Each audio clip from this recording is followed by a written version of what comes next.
Bismillahirrahmanirrahim. Alhamdulillahil azizil ghaffar, al-karimi sattar, alladhi amarana bi iktsari dzikri was salati wal istighfar. Allahumma shalli wa sallim wa barik ala sayyidina Muhammad sayyidil bashar wa ala alihi wa ashabihi wa man tabi'ahum bi ihsan ila yaumil mahsyar. Subhanaka la ilma lana illa ma 'allamtana innaka antal alimul hakim. Wa la haula wa la quwwata illa billahil aliyyil azim. Allahumma minka wa bika wa ilaik wa la haula wa la quwwata illa bik.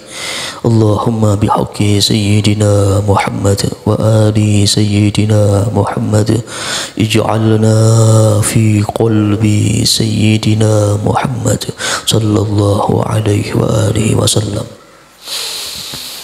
Hadirin wal hadirat jamaah zikir manatub kubra rahimakumullah.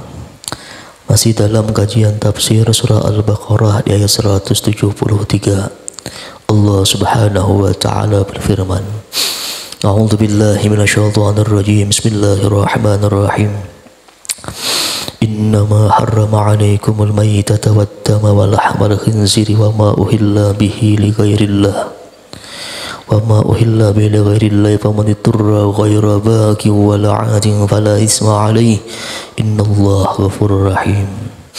Allah berfirman, hanya saja Allah mengharamkan kepada kalian bangkai, Allah haramkan darah, Allah haramkan daging babi, dan Allah haramkan sesuatu yang disembelih bukan menyebut nama Allah.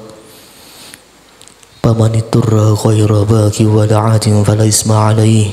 Barang siapa terpaksa memakannya tanpa rasa menginginkannya dan tanpa lampau batas, maka tidak ada dosa atasnya. Innallah ghafurur rahim. Sesungguhnya Allah Maha Pengampun lagi Maha Penyayang. Alhamdulillah, beberapa minggu yang kemarin kita bahas tentang pengharaman tersebut. Dan insya Allah dalam kesempatan kali ini yang akan kita kupas ialah ujung ayatnya. Innallah ghafurur rahim. Sesungguhnya Allah itu Maha Pengampun lagi Maha Penyayang. Ghafurur rahim. Allah itu Maha Pengampun lagi Maha Penyayang. Hadirin wal hadirat jamaah zikir manaqib kubra rahimakumullah. Ghafur ialah Allah yang Maha Penyayang. Ghafurur rahim. Innallah ghafurur rahim. Allah Maha Pengampun lagi Maha Penyayang. Kata-kata tersebut, sesungguhnya Allah Maha Pengampun lagi Maha Penyayang, ini bukan cuma terdapat di surah Al-Baqarah ayat 173.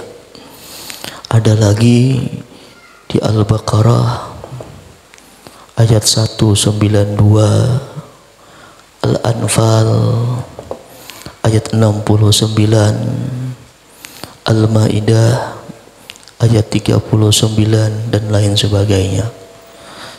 Sampai kalau kita mau menghitung dari juz pertama sampai juz 30, Allah itu menyebut dirinya Ghafur sebanyak 91 kali. Di lumayan banyak Allah menyebut dirinya dengan Ghafur, Ghafurur Rahim sampai 91 kali. Ada lagi di Quran itu namanya Ghaffar. Ghaffar dan juga Ghafir. Kalau Ghafur 91 kali Allah menyebut dirinya dengan nama Ghafur. Kalau Ghaffar, Allah menyebutnya sebanyak 5 kali. Sedangkan Ghafir menyebut sebanyak 2 kali. Jadi totalnya 98 kali Allah menyebut dirinya dengan zat yang Maha Pengampun, Ghafur, Ghaffar dan juga Ghafir. Di Allah Subhanahu wa taala mengatakan sampai 98 kali Ghafurnya 91, ghafarnya 5 kali, ghafirnya 2 kali. Yang ketiga, makna kalimat ini memiliki asal yang sama, yaitu ghafara. Fi'il madinya ghafara. Mau ghafir, mau ghafar, mau ghafur sama ghafara fi'il madinya. Fi'il asalnya kalimat tersebut ialah ghafara. Ghafara ini memiliki banyak arti dalam kamus bahasa Arab. Di antara makna ghafara ialah satara, menutupi. Makna ghafara ini dalam kamus bahasa Arab di antara artinya ialah menutupi.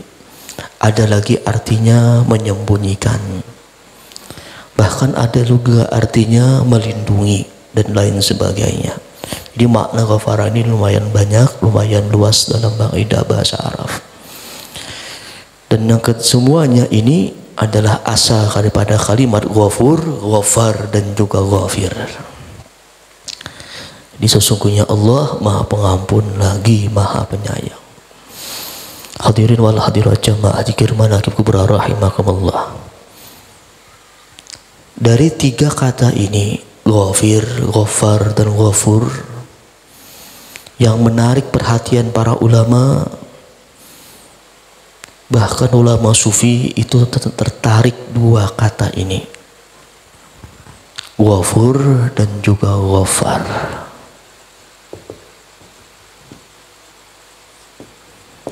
Kalau ghafir ini cuma isim fa'il.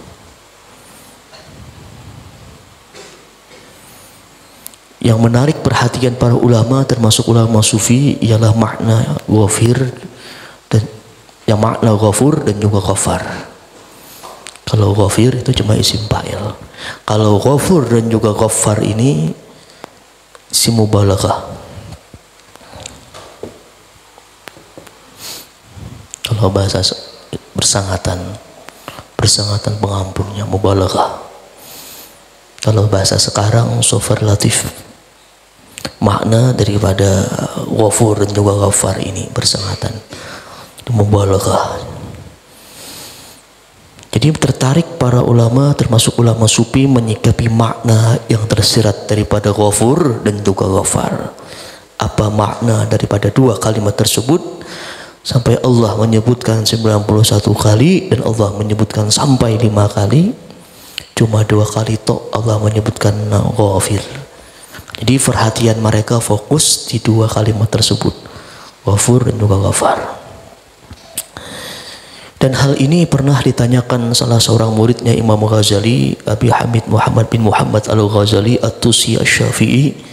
Pernah ditanya murid beliau, wahai Imam Ghazali, apakah ada perbedaan antara ghafur dan juga ghafar? Di Imam Ghazali, seorang tokoh sufi yang sangat terkenal kewaliannya, pernah ditanya oleh salah seorang murid beliau, wahai Imamul Ghazali, apakah ada makna perbedaan antara ghafur dan juga ghafar? Karena kalau sepintas maknanya hampir sama, Allah Jad yang Maha Pengampun. Apa jawab Imam Ghazali ketika ditanya orang, wahai Imam Ghazali, apakah ada perbedaan di antara 2 kalimat tersebut? Dijawab Imamul Ghazali rahimahullah, ada perbedaan yang signifikan antara ghafur dan juga ghafar. Ada perbedaannya, kata Imam Ghazali. Perbedaannya, kata beliau, kalau ghafur ini maknanya Allah itu Jad yang Maha Pengampun dengan berbagai macam dosa. Maksudnya Allah Jad yang mengampuni banyak dosa. Allah mengampuni berbagai macam dosa. Allah mengampuni banyak dosa. Itu namanya ghafur. Saking banyaknya Allah Ta'ala itu mengampuni dosa, cuma 1 dosa tok yang Allah tidak mengampuninya. Dosa apa demikian? Allah sebutkan di surah An-Nisa ayat 48.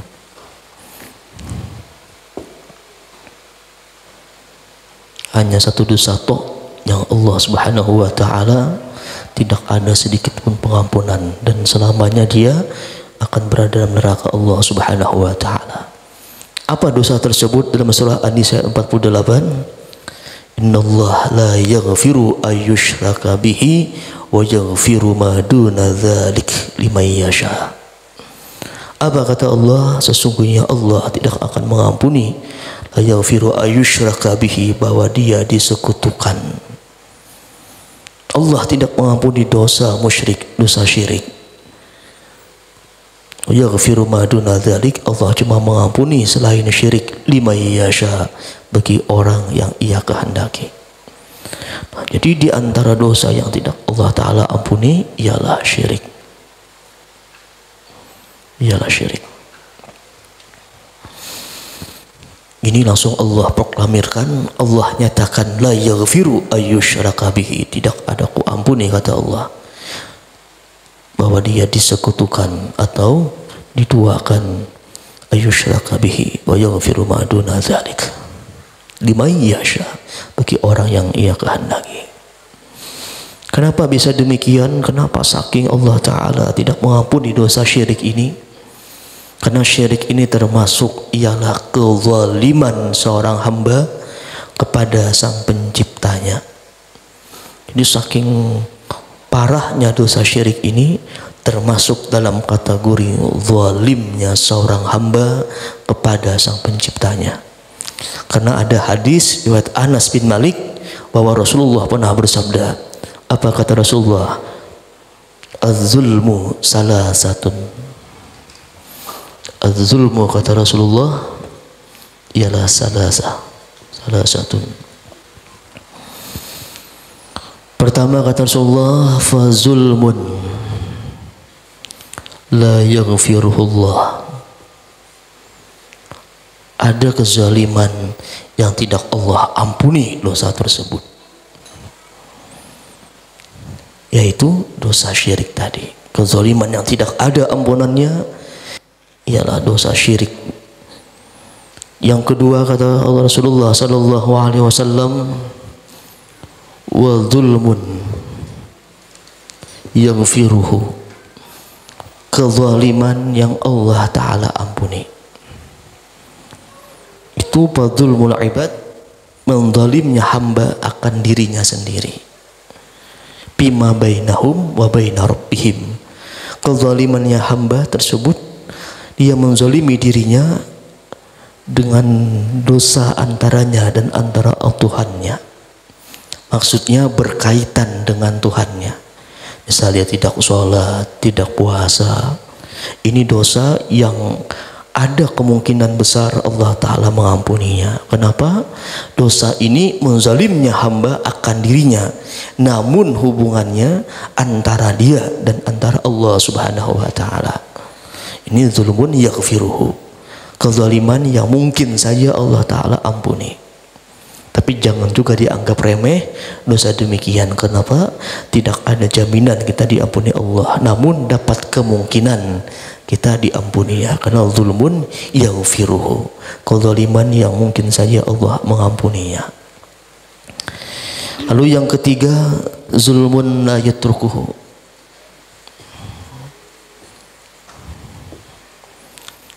la yatrukuhu, kezaliman yang tidak Allah biarkan kezaliman tersebut. Yang ketiga adalah kezaliman yang tidak Allah biarkan kezaliman tersebut itu ada, yaitu fadzulmul ibad, menzalimnya hamba itu ba'duhum ba'dan, kezaliman hambanya antara sebagian mereka dengan sebagian, hatta yadina li ba'di min ba'din, sehingga terbayarlah kezaliman tersebut bagi sebagiannya dengan sebagiannya. Nah, ini kezaliman yang tidak Allah biarkan ada. Zalimnya kita kepada hamba, taubatnya itu harus minta ridha dengan hamba tersebut. Allah tidak membiarkan kezaliman tersebut. Jadi tidak cukup kalau kita cuma istighfar, taubat kepada Allah Subhanahu wa Ta'ala. Karena zalimnya ini zulmun la yatrukuhu, kezaliman yang tidak Allah biarkan. ini ada kaitan dengan makhluk, dan taubatnya ini agak sulit daripada taubat yang nomor 2 tadi, zulmun yaghfiruhu. Nah, zulmun la yatrukuhu ini ada kaitannya antara si hamba dengan hamba yang lain. Tidak gampang, tidak mudah untuk taubat yang ketiga ini, karena kezaliman yang tidak Allah biarkan ada di antara makhluknya. Sekecil apapun akan kita pertanggungjawabkan kepada makhluk yang lainnya.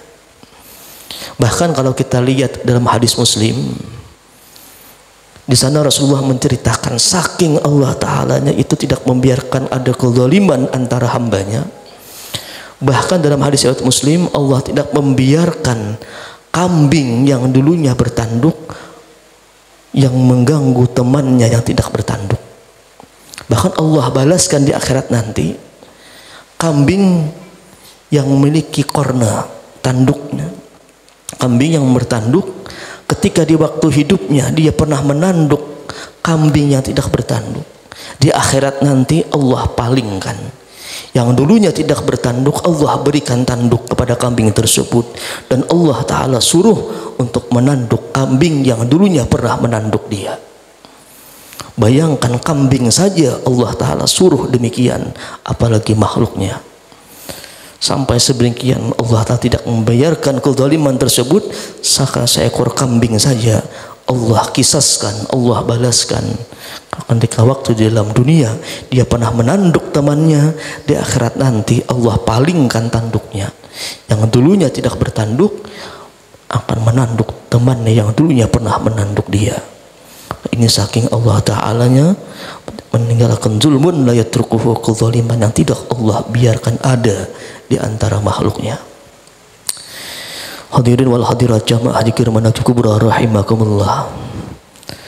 Adapun kata Imam Ghazali makna Ghaffar, kalau Ghafur ini kan zat yang maha mengampuni banyak dosa atau berbagai macam dosa. Ada lagi maknanya Ghaffar. Ghaffar ini kata Imam Ghazali ialah zat yang mengampuni dosa yang berkali-kali. Zat yang mengampuni dosa yang berkali-kali dilakukan hambanya. Ketika kita melakukan dosa, kita taubat, Allah terima. Kita ulangi lagi dosanya, kita taubat lagi, Allah terima lagi. Ini namanya Ghaffar. Allah mengampuni dosa hambanya yang berulang-ulang kali, namanya Ghaffar. Jadi ada perbedaan antara Ghafur dan Ghaffar. Ghaffar ini Allah mengampuni dosa hambanya yang berkali-kali dilakukannya. Bahkan dalam hadis Imam Bukhari dan Muslim, Rasulullah pernah menceritakan, inna abdan, kata Rasulullah, aswaba dzanban. Ada seorang hamba ya Rasulullah. Ketika itu Rasulullah menceritakan di hadapan para sahabatnya. Apa kata Rasulullah? Inna abdan aswaba dzanban, kata Rasulullah, ada seorang hamba yang dia telah melakukan dosa. Faqala, dia mengata, Rabbi adznabtu faghfirli. Dia mengatakan, wahai Tuhanku, saya ini telah melakukan dosa, maka ampunilah dosaku. Apa kata Allah? Faqala lahu rabbuhu, Allah mengatakan, alima abdi, kata Tuhan, anna lahu rabban yaghfiru dzanba wa ya'khudhu bihi ghafartu li abdi. Ketika dia meyakini, mengetahui bahwa dia mempunyai Tuhan yang mengampuni hambanya, yang mengampuni dosa dan bisa mengambil dosanya, dia meyakini hal demikian. Apa kata Allah? Ghafartu li abdi, maka akan ku ampuni bagi hambaku. Summa makasa, masya Allah, kemudian berulang waktu, terjadilah beberapa waktu kemudian dia melakukan hal yang sama. Dia katakan lagi, qala rabbi adnabtu dzanban rabbi adnabtu faghfirli. Dia katakan lagi, wahai Tuhanku, aku berdosa dan aku minta ampun kepada Engkau, maka ampunilah aku. Dia ulangi lagi, Allah terima lagi, sampai 3 kali Rasulullah menceritakan kepada para sahabatnya. Ini menandakan bahwa Allah Subhanahu wa Ta'ala tidak pernah bosan dengan taubat hambanya. Meskipun dia ulangi, dia taubat, Allah terima lagi. Dia ulangi lagi, Allah Ta'ala terima taubat lagi. Membuktikan nama Allah itu ialah Al-Ghaffar, Maha penerima taubat berulang-ulang kali hambanya yang telah melakukannya. Intinya jangan pernah bosan ketika kita untuk bertaubat kepada Allah Subhanahu wa taala. Sampai apa? Sampai dikatakan Rasulullah sallallahu alaihi wasallam dari hadis Imam Tirmidzi, apa kata Rasulullah? Sesungguhnya Allah yaqbalu taubatal abdi ma lam yughargir. Allah itu senantiasa menerima taubat hambanya malam yughargir,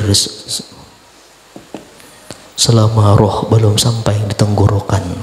Jadi tidak tertutup pintu taubat sampai roh kita berada di tenggorokan. Ini bukti bahwa Allah Ta'ala itu senantiasa mengampuni dosa-dosa hambanya meskipun berulang kali mereka melakukannya. Bukti nama Allah Al-Ghaffar, Allah mengampuni dosa berulang-ulang kali hambanya. Inilah perbedaan yang signifikan antara Ghafur dan juga Ghaffar. Hadirin wal hadirat jamaah zikir manakib kubra rahimakumullah. Al-Imam Hasan al-Basri rahimahullah pernah mengatakan, kata Imam Hasan al-Basri, apakah kalian tidak malu ketika kalian melakukan dosa, kalian minta maaf, minta ampun kepada Allah, namun kalian ulangi lagi? Apakah kalian tidak malu, kata Imam Hasan al-Basri, kalian selalu mengulangi kesalahan kalian, namun kata beliau, jangan pula kalian bosan untuk bertaubat kepada Allah Subhanahu wa taala. Jangan kalian pernah bosan untuk bertaubat kepada Allah Subhanahu wa taala. Kenapa kata beliau? Karena ketika kalian bosan bertaubat kepada Allah, di sanalah letak kesenangannya syaitan. Jadi syaitan sangat senang kalau kita itu bosan bertaubat kepada Allah Subhanahu wa taala. Beliau mengatakan, apakah kalian tidak malu melakukan hal demikian? Namun di ujung nasihat beliau berikan katakan apa? Jangan pula kalian bosan untuk senantiasa bertaubat kepada Allah Subhanahu wa taala. Karena ketika kita mulai bosan dan tidak mau lagi bertaubat kepada Allah Subhanahu wa taala, disinilah letak kesenangan syaitan atas perbuatan kalian tersebut. Bahkan kalau kita lihat hadis daripada Imam Bukhari dan Muslim, bahwa Rasulullah itu pernah bersabda, apa kata Rasulullah? Saking membuktikan Allah Ta'ala itu sangat sayang, sangat pengampun kepada hamba-hambanya. Rasulullah pernah mengatakan dalam sebuah hadis Imam Bukhari dan Muslim, apa kata Rasulullah? Lamma khalaqallahul khalqa, manakala Allah menciptakan makhluk, Allah ingin menciptakan makhluk, kataba fi kitabin bahwa indahu fawqal arash. Ketika Allah ingin menciptakan makhluk, Allah tulis dalam sebuah kitab yang letaknya di atas arash. Allah menulis sebuah kata-kata dalam sebuah kitab, dan letak kitab tersebut fawqal arash, di atas arash. Apa kata Allah Subhanahu wa taala? Inna rahmati taghlibu ghadabi. Inna rahmati taghlibu ghadabi. Sesungguhnya rahmatku, kasih sayangku, kata Allah, mengalahkan segala kemurkaanku. Inna rahmati taghlibu ghadabi. Kata-kata inilah yang Allah Ta'ala tulis dalam sebuah kitab yang letaknya di atas aras sebelum Allah Subhanahu wa Ta'ala menciptakan makhluknya. Ini bukti kasih sayang Allah Subhanahu wa Ta'ala kepada semua makhluknya. Aqulu qawli hadza wa astaghfirullahal azim li wa lakum wa li sayyidil muslimina wal muslimat wal mu'minina wal mu'minat bi sirri wa alin nabi wa bi hasyadil wa jalali wa bi sirril fatihah.